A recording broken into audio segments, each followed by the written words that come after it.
19h à Cotonou, c'est la grande édition sur Esaü TV. Les titres. Combien d'universités privées existent-ils au Bénin? Quels sont les statuts réels? La réponse dans un instant.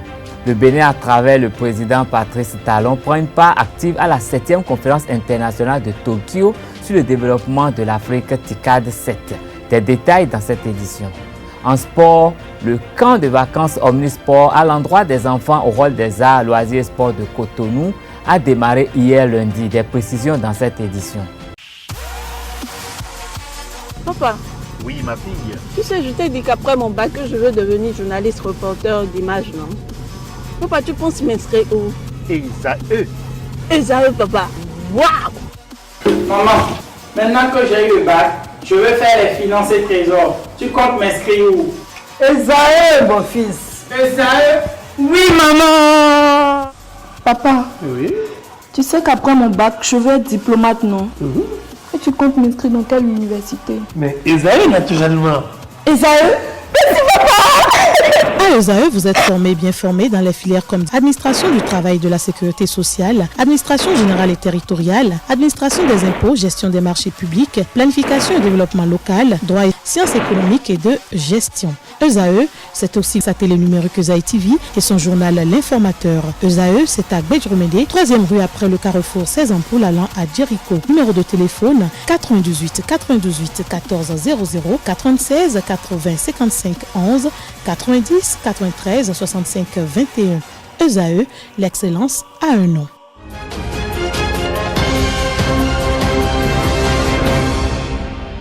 Mesdames et messieurs, bonsoir et bienvenue à cette édition. 46 structures privées d'enseignement supérieur sont autorisées à ouvrir leurs portes pour le compte de la rentrée académique 2019-2020 au Bénin. Selon le professeur Dodji Amouzouvi, ces établissements ont reçu un avis favorable du Conseil consultatif national de l'enseignement supérieur au régime d'ouverture et d'agrément. Le directeur des établissements privés d'enseignement supérieur, le professeur Dodji Amouzouvi, donne des explications au micro de Abdelkader Achirou. Je dois dire au chiffre près que 17 sur 20 établissements ont renouvelé leur agrément. Nous étions 20 l'année dernière, 17 ont renouvelé leur agrément, 3 ont eu l'agrément réservé. Ils pourront lever la réserve si ce qu'on leur reproche est corrigé. Sinon, 17. Mais cette année, il y a 9 nouveaux établissements qui se sont ajoutés. Grosso modo, on dira donc que 26 établissements privés d'enseignement supérieur et universités privées ont l'agrément, 3 réservés, donc un total de 29. Sur ce total de 29, il y a des spécificités. Il y a 4 qui ont reçu l'agrément cette année avec un délai de 2 ans pour leur permettre de réaliser ce qu'on leur veut. Donc, c'est une main tendue qu'on leur a faite et on attend qu'à l'intérieur de ce délai, ils puissent se conformer, sinon ce sera retiré. Il y a 14 établissements privés d'enseignement supérieur qui sont en sursis d'1 an parce qu'il y a un ensemble de choses qu'on leur reproche, qu'on leur a reproché l'année dernière. S'ils ne se corrigent pas, l'année prochaine, on va le leur retirer. Ça signifie quoi? Nous avons théoriquement 29 établissements privés d'enseignement supérieur qui ont reçu peu ou prou l'agrément et qui sont en phase avec les tests de la République. Si tout va bien, et j'insiste parce que c'est la liste provisoire, si tout va bien et que des réclamations ne viennent pas remonter d'autres, nous resterons sur ces 29-là. Si les réserves ne sont pas levées, nous baisserons et nous reviendrons moins de 29. Je ne peux pas dire, mais il y a 3 qui sont dans le couloir de la réserve. J'espère que ces réserves seront levées et ils seront 29 à être agréés. À côté des établissements agréés, il y a 14 autres qui ont été autorisés à poursuivre l'ouverture. C'est-à-dire que c'est des établissements qui sont créés il y a moins de 4 ans à qui on ne peut pas encore imposer le retrait d'ouverture parce qu'ils n'ont pas fini leur délai légal ou réglementaire. Et ils sont de divers ordres. Selon l'âge de création ou l'année d'ouverture, ils finiront les 4 ans l'année prochaine, ils finiront dans 2 ans, ils finiront dans 3 ans. Et eux aussi, s'ils ne passent pas l'agrément, ils iront à la casse ou s'ils passent l'agrément, ils vont évoluer normalement. Ils sont donc 14. Parmi ces 14, il faut avouer qu'il y a au moins 4 qui sont déjà agréés et c'est pour certaines filières qu'ils sont dans l'ouverture. Donc on ne va pas faire l'addition, le calcul mathématique pour dire donc 29 plus 14, non. On dira tout au plus 29 plus 10.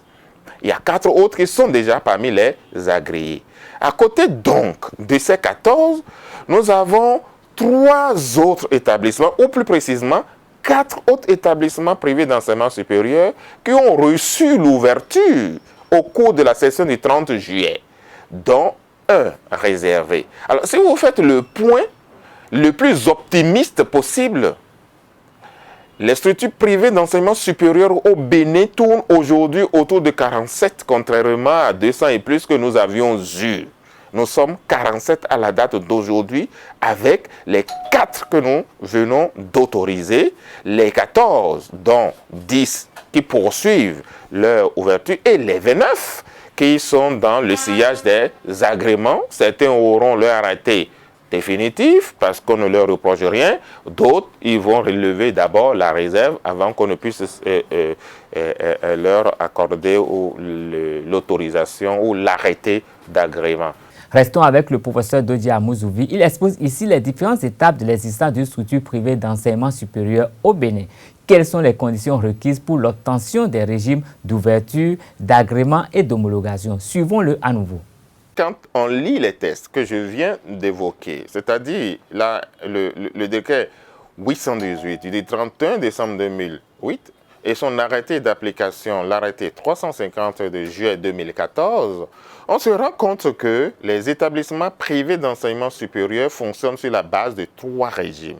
Il y a le régime d'ouverture, il y a le régime d'agrément et puis il y a le régime d'homologation. Le régime d'ouverture, c'est un régime essentiellement précaire qui dure 4 ans, c'est-à-dire 2 ans, renouvelable une fois.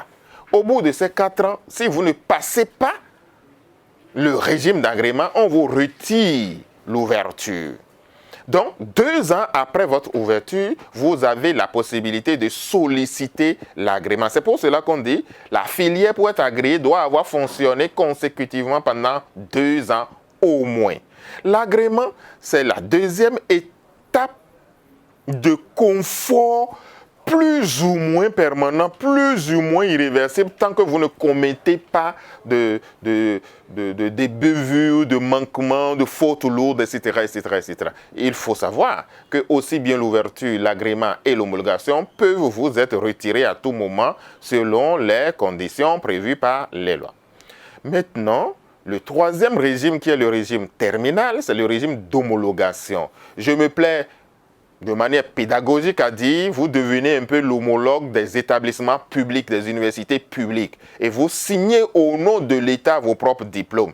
Évidemment, l'administration, le ministère, il est là pour vous accompagner, pour inspecter, pour évaluer, pour voir tout ce que vous faites. Et enfin, savoir si oui ou non, vous pourriez en son nom signer ces diplômes. Mais tant que vous n'avez pas atteint ce régime d'homologation, vous ne pouvez pas vous-même signer, un peu comme les universités publiques, l'UAC, l'UNA et Paraco, signent les diplômes, signent les attestations au nom de l'État. Donc, il est prévu que les privés aussi puissent le faire une fois qu'ils auraient atteint le régime d'homologation. En entendant cela, c'est les examens nationaux qui permettent de valider in fine les diplômes que les étudiants qui ont fréquenté les établissements privés d'enseignement supérieur obtiennent.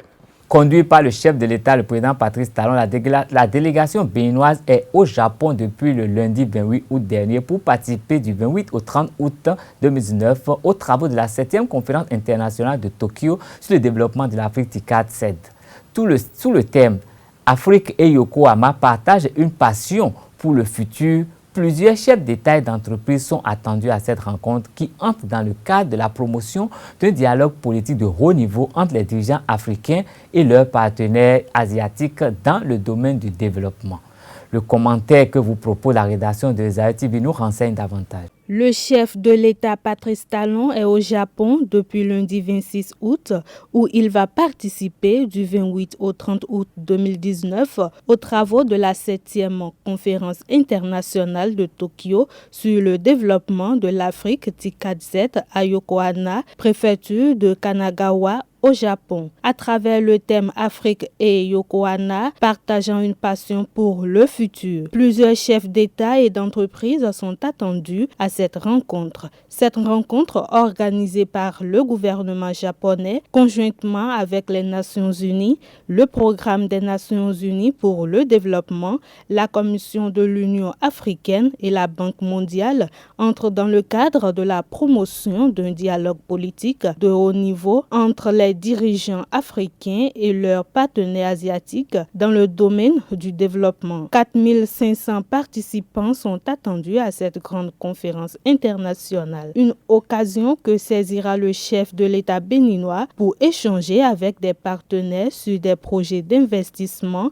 spécifiques du programme d'action du gouvernement PAG. La présence de la délégation béninoise au TICAD 7 pourra permettre également de poursuivre les de lobbying pour la candidature du Bénin en vue d'accueillir la TICAD 8 qui se tiendra en Afrique en 2022. Bénin, porte d'entrée au marché de l'Afrique de l'Ouest, c'est à travers ce thème que le ministre en charge des Affaires étrangères, Aurélien Agbenossi, et le directeur de l'APIES, Laurent Gangbès, ont vendu les atouts du Bénin aux investisseurs japonais lors d'un symposium. Les potentialités du Bénin ont été révélées aux investisseurs du pays du soleil levant. La TICAD avait lieu tous les 5 ans, mais depuis 2013, elle est organisée tous les 3 ans. En 2016, le sommet s'est tenu pour la première fois en Afrique, au Kenya. La TICAD 7 est de retour au Japon avec pour thème Afrique et Yokohama, partageant une passion pour le futur. Le Bénin a depuis juin 2018 manifesté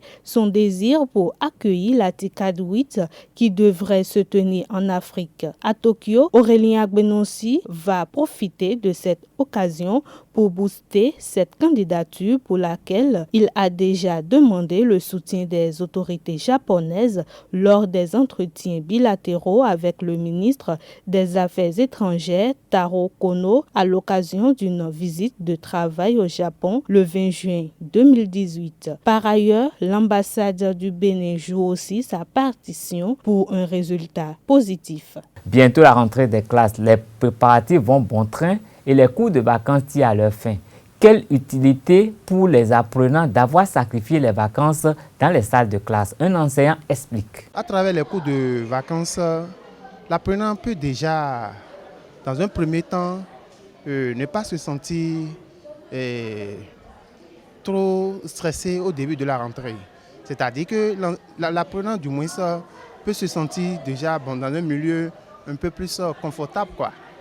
Et un peu plus à l'aise pour amorcer déjà l'année scolaire. Les cours de vacances, je ne pense pas qu'ils sont obligatoires pour les enfants, non. Pour certains enfants, je n'y pense pas du tout.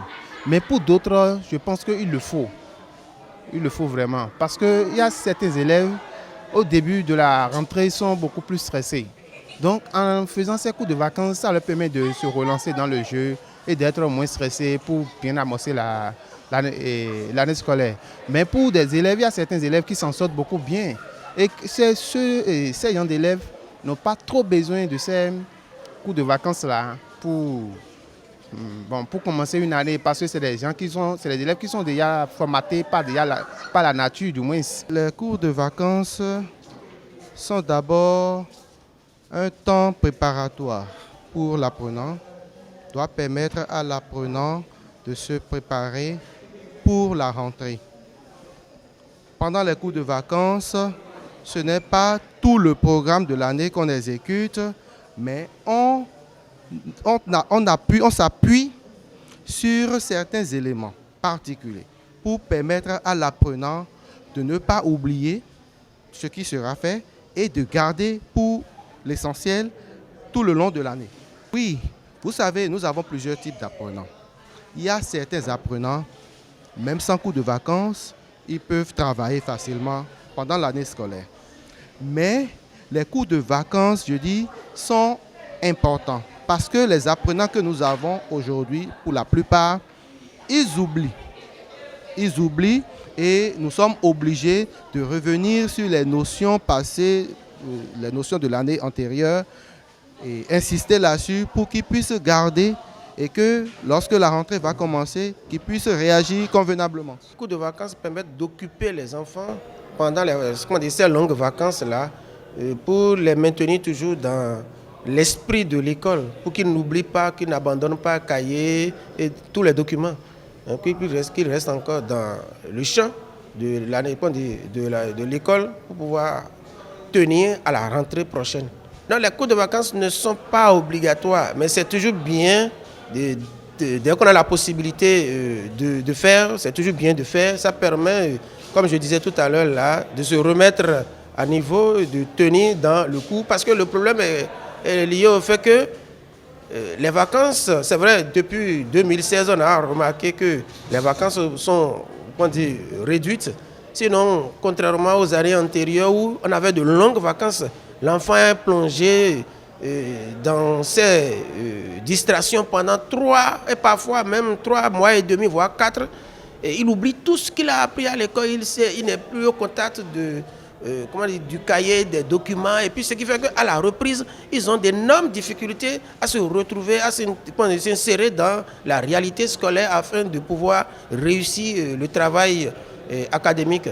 Et donc les cours de vacances visent donc alors à les rapprocher de leurs documents et à leur donner les préliminaires de la classe prochaine pour qu'il n'y ait pas de difficultés pour affronter cette classe. Tout au moins réussir le premier trimestre ou le premier semestre, d'accord, avant de rentrer encore dans les autres activités académiques.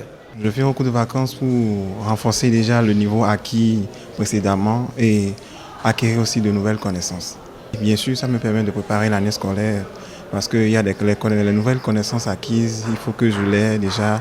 Si je l'ai déjà avant la rentrée, ça me permet de bien me préparer et savoir comment m'y prendre. Les professeurs, ils viennent, ils nous expliquent les cours, on reçoit quelques exercices qu'on essaye nous-mêmes de traiter à la maison, on essaye de rechercher nous-mêmes parce que quand nous-mêmes nous cherchons, ça nous permet de mieux garder ce que nous-mêmes nous avons cherché. Et de là, on vient ensemble à la plénière et on corrige ensemble. Chacun sait ce qu'il a eu à faire comme erreur et on se corrige. On a déjà fait la philosophie, la mathématique, la SVT, l'économie et l'histoire géo. Je fais les cours de vacances pour m'améliorer, pour savoir quelles sont les séances qui veulent commencer au cours de la rentrée. Là, sans me poser des questions, je peux connaître les réponses. J'ai fait les maths, c'était le français. Je fais les cours de vacances pour améliorer l'étude et pour que l'année prochaine, pendant la rentrée, je puisse bien comprendre sans qu'on me pose les questions. Et déjà fait pendant les cours de vacances, je sois incapable de les répondre. Donc, je dois être rapide et habile de les répondre. C'est pourquoi je viens aux cours de vacances. Les vacances se passent très bien. On vient à 8h et déjà à midi, on finit les cours de vacances. J'ai fait la maths et le français, le PCT. En passeport, l'association Play and Flourish a lancé ce mardi la 2e édition du camp de vacances Omnisport à l'endroit des enfants au rôle des arts, loisirs et sports de Cotonou. Comme l'année dernière, promouvoir les disciplines sportives pratiquées au Bénin reste l'objectif des organisateurs. Au 2e jour de ce camp, les participants sont allés à la découverte du badminton, de l'escrime et du tonsimembol. Démarré ce mardi, le camp de vacances Omnisport 2019 aborde sa 2e journée ce mercredi 28 août 2019. Âgés de 3 à 15 ans, les participants sont venus découvrir certaines disciplines sportives pratiquées au Bénin. Depuis hier, j'ai découvert de nouvelles disciplines comme le kickball, l'escrime, le badminton et le tonsimembol. Ce qui m'a principalement motivé, c'était le fait de découvrir d'autres sports que je n'ai jamais fait. Et bon, surtout me distraire aussi, comprendre, m'amuser aussi avec ces différents sports. C'est ça qui m'a le plus intéressé. Pour le compte de la matinée du deuxième jour, les enfants travaillent dans 3 ateliers, badminton, escrime et tonsimembol, au Hall des Arts, Loisirs et Sports de Cotonou. Sous la direction des moniteurs du tonsimembol, ils s'informent et s'essayent à la pratique de la discipline. C'est un jeu de passe-passe, quoi. Tu dois essayer de ne pas te faire toucher. Mais si c'est tes coéquipiers qui te lancent ça, tu peux le prendre. C'est comme la balle au prisonnier. Et c'est un bon sport, quoi. On apprend à se faire confiance. On reste solidaire et avec ça, on reste éveillé, quoi. Il faut être toujours prêt. Si tu n'es pas prêt, ça veut dire que tu ne comprends pas vraiment ce sport. Les participants dégagent le même enthousiasme au niveau de l'escrime. Eulode Aoucheme et Fred Lokoso se chargent de leur transmettre leur passion. C'est un jeu de contact, donc on bouge beaucoup dans ce jeu. C'est divertissant, là au moins, bon, on bouge dans tous les jeux, mais ce jeu particulièrement demande de la concentration des mouvements, des réflexes. Donc c'est le jeu qui m'a le plus intéressé pour l'instant. Très intéressant, les moniteurs sont très patients, ils nous expliquent bien, on comprend bien et ça correspond vraiment à mes attentes. Oui. Le président de l'association Omnisport Play and Flourish se réjouit de l'engouement que le camp suscite auprès des enfants, notamment les filles. L'engouement des enfants, je ne peux que être satisfait de la participation que nous avons pour cette deuxième édition, même si la participation, le nombre de participants est inférieur à celle de l'année dernière, notamment au niveau des hommes. Mais je peux m'encourager parce que nous avons une forte participation au niveau des femmes à cette deuxième édition.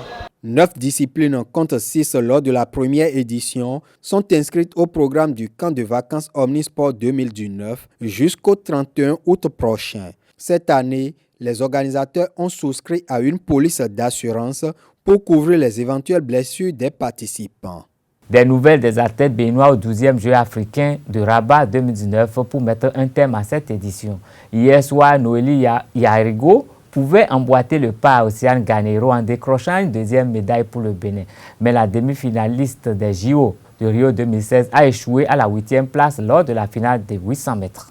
Odile Arouanou, l'autre potentielle chance de médaille pour le Bénin, a terminé un peu plus tôt dans la journée. La compétition sur les 100 mètres raies en occupant la 5e place avec un chrono de 14 secondes 42 avant de terminer 11e au concours de saut en hauteur sur 15 participants avec un bond de 1,70 m.